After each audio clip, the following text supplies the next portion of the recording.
অবশেষে বাজল রণডঙ্কা। শুরু হলো বিজয়ের আনুষ্ঠানিক যাত্রা। পাবনা ৩ নির্বাচনী এলাকার মানুষের আস্থার প্রতীক কৃষিবিদ হাসান জাফির তুহিন আজ পা রাখলেন নির্বাচনের মূল স্রোতে।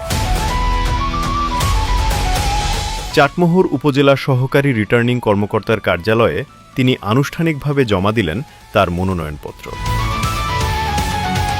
ধানের শীষের এই কাণ্ডারিকে এক নজর দেখতে এবং সমর্থন জানাতে সাধারণ মানুষের মাঝে ছিল বিপুল উৎসাহ ও উদ্দীপনা। মনোনয়নপত্র জমাদানের এই মুহূর্তটি কেবল একটি দাপ্তরিক কাজ নয়, বরং এটি পাবনা ৩ আসনে গণতন্ত্র পুনরুদ্ধার ও মানুষের অধিকার প্রতিষ্ঠার এক দীপ্ত শপথ। বিএনপি প্রতিষ্ঠার পর থেকে এ পর্যন্ত যখনই বাংলাদেশে অবাধ, সুষ্ঠু, নিরপেক্ষ নির্বাচন হয়েছে, প্রতিবারই বিএনপি বিজয় হয়েছে।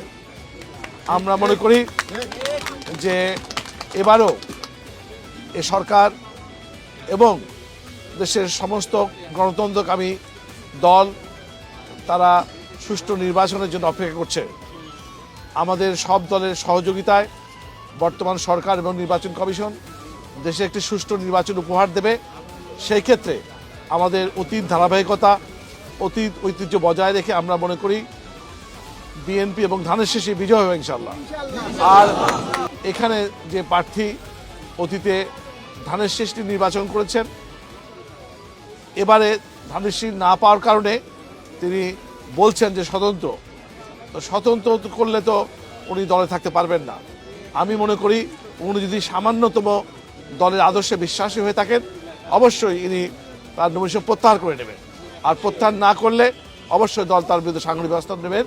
আমিও আজকের এই নমিনেশন দেওয়ার পরে সরকারি রিটার্নিং অফিসার কার্যালয়তে বের হয়ে তাকে অনুরোধ করব যে আপনি দ্রুত দলের নিয়ম মেনে আপনি প্রত্যাহার করে নেবেন। আসুন আমরা সবাই সম্মিলিতভাবে একত্রিত হয়ে আমরা মিলেমিশে পাবনা ৩ অঞ্চলে বিএনপির পক্ষে, ধানের শীষের পক্ষে জিয়াউর রহমান, বেগম খালেদা, তারেক রহমানের সে আদর্শ মেনে আমরা সবাই মিলেমিশে একসাথে নির্বাচন করব, এটি প্রত্যাশা থাকবে। কৃষিবিদ হাসান জাফির তুহিনের নেতৃত্বে ধানের শীষের বিজয় সুনিশ্চিত করতে চাটমোহরবাসী এখন ঐক্যবদ্ধ।